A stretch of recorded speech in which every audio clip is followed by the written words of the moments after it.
everyone, Kendall here, and today we're going to look at all the books I read in November. And you might be wondering, I'm a little late this week. I was supposed to post yesterday. Wednesday is usually my posting day, but I had a terrible night of sleep Tuesday night where I drank a bunch of coffee before bed thinking coffee has no effect on me, and then I couldn't sleep until 5 in the morning, and then I woke up at like nighttime, so I just went back to bed. So that's why this video is a little late. Okay, well, I read 7 books this October I read 7 books, and we're going to talk about them. All right. The first book I read this month was Chasm by Stacey McEwen. This is the sequel to her first book, Ledge, which is about all these humans living on an icy shelf in a mountain, and every so often these magical creatures called glacians pick them off one by one to do whatever with them. And this was the sequel to that book.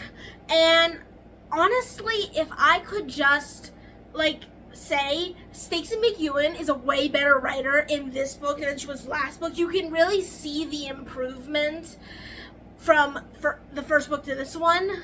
And so I really like that she's already getting better. She's a quick learner, because Ledge was her debut novel and it was pretty good, but Chasm is so much better, so I really like that. Another thing I liked was the character arc. Liked and disliked. I have a love-hate relationship with the character arc. So basically the story follows Dawson, who is emotionally closed off from everyone. That's her flaw, and she's trying to work through that.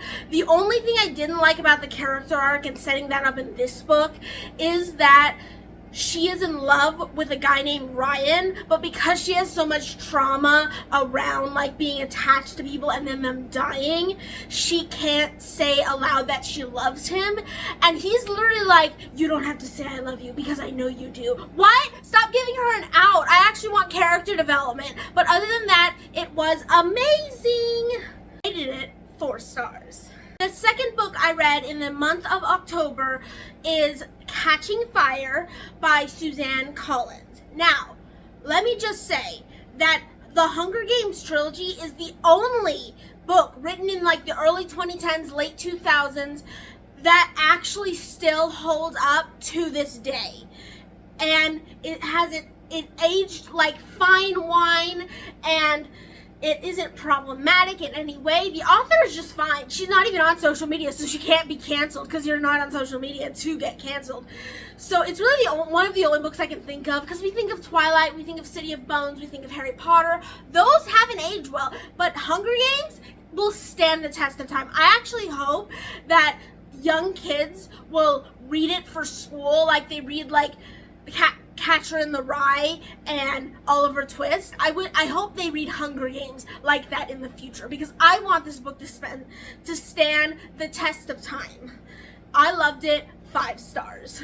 The next book I read of the month of October is The Consuming Fire by John Scalzi. This is the sequel to another book called The Collapsing Empire, where there's this series of planets called the Interdependency, and the first book is them basically finding out, oh no, this flow stream that we use instead of faster than light travel to travel into other planets is collapsing, and everyone's gonna die.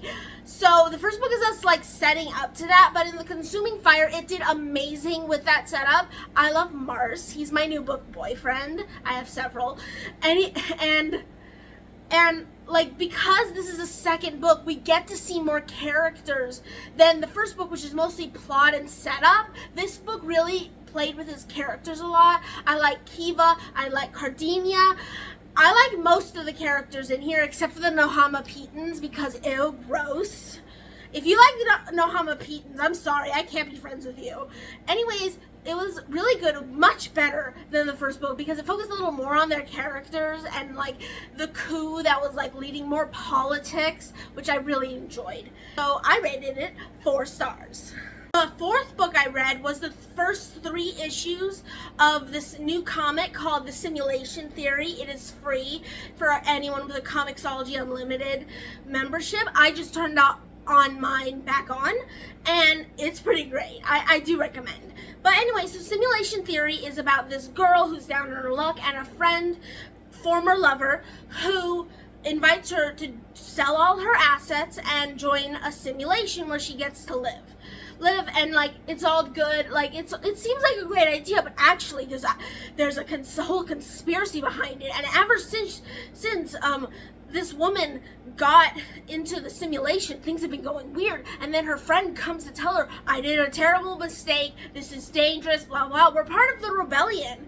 And now she has to take on this role as the rebellion just to like avenge him who she loves so deeply, and then like save her own life because she's very self-serving. And that's the premise of the series. I read the first 3 issues. Let me just say, I hate the art style. I hate it so much. It's so like something I could draw, and I'm not good at drawing. So there's that. But after the first issue, it really starts to pick up. I actually can't wait for the next issue, because once the friend dies, like things actually start happening, and when the main character is doing something, she is really able to like be a likable character. But when she has nothing to do, she's kind of like annoying. So I really liked it, but I only gave it 2 stars because of the issues I brought up earlier. The next book I read in the month of October is Assistant to the Villain by Hannah Nicole May. If you follow me on TikTok, you know I've been raving about this book. It was such a fun read, and I will be posting a full in-depth review next week. And so stay tuned for that. Yeah. Anyways, that's all I'll say about it now, because I'm going to say so much in the review. All right. Next book. Next book I read is Batman Volume 1, I Am Gotham, which is a comic book series. And this series has a very special place in my heart because I started reading comics issue by issue in 2016. And I started with The Flash, and I love Batman, all that stuff. But I do have to say, it doesn't really, like, it's still getting its footing because this is the Rebirth series and this is the first book in that. So it's still kind of getting its footing, but it just didn't snap like it used to, or at least later in the series it used to. So I would like to say that it's a 3-star read for me. My only problem is there's these 2 people, Gotham and Gotham Girl, and I wish their characters were explored a bit more and not given like the dead parent treatment. Like, their parents can still die. I just wish there was more to work with because they were kind of flat as characters, and I wish we spent more time with them when they were evil. Spoilers. But yeah, 3 stars. Last and final book I read in the month of October was Sea of Monsters by Rick Riordan, a part of the Percy Jackson series. I did not read Percy Jackson as a kid. That's another book I think aged well, but I couldn't tell you because I didn't read it as a kid because I wasn't a big reader. But I do have to say that I'm definitely not the target audience for this. Like, it's good for kids, but I'm not the correct audience because I found the writing a little juvenile, the character's really stupid. But to be fair, they're like 12, so they should be those things, but I just didn't like reading it. So, but because it's not my book to read, it's a kid's book to read, I gave it 3 stars. Those are all the books I read in the month of October. Please, if you like this video, subscribe, hit the bell so you can like be notified in every single video I post. It's pretty great over here, I think. And like, comment, subscribe. What did you read in the month of October? I can't pronounce that for the life of me. What did you read in the month of October?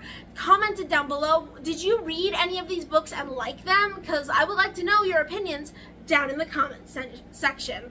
All right, I'll see you later. Bye.